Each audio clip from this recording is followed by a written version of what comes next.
Or configurator are set up on a locomotive like this one. So you start at the front of the locomotive, you see those two small lead wheels. You start walking back, you see the four large driving wheels. Well, guess what? There are four more just like those on the other side. Well, 4 plus 4, pretty easy, equals 8. And 0 underneath the cab where the engineer up there is operating the locomotive.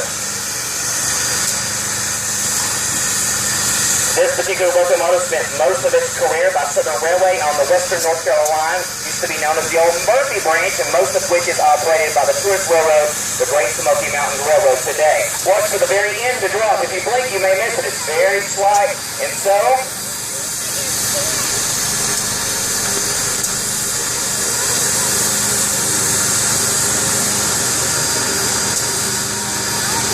and there it goes. He's going to stop the locomotive, and we begin the process.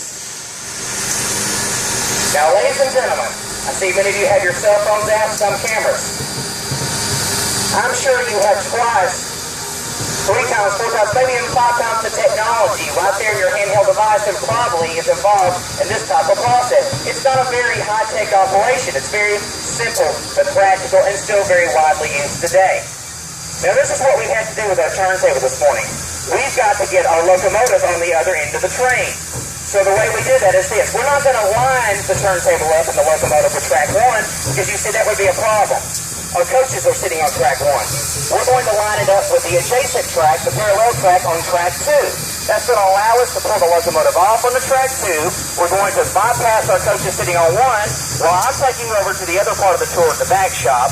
These guys are going to be busy getting it to the other end, switching back to track 1, backing the locomotive up, recoupling, and by the time we get finished, we'll be ready to head back to the Grand Junction station.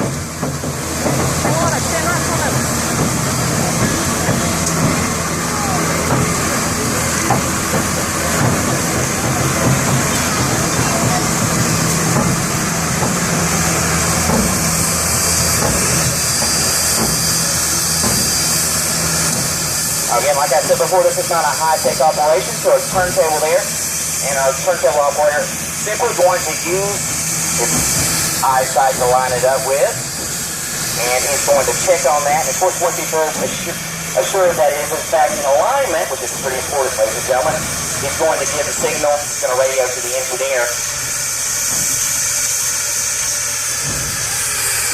I'm going to go out and look at it, make sure everything's in alignment.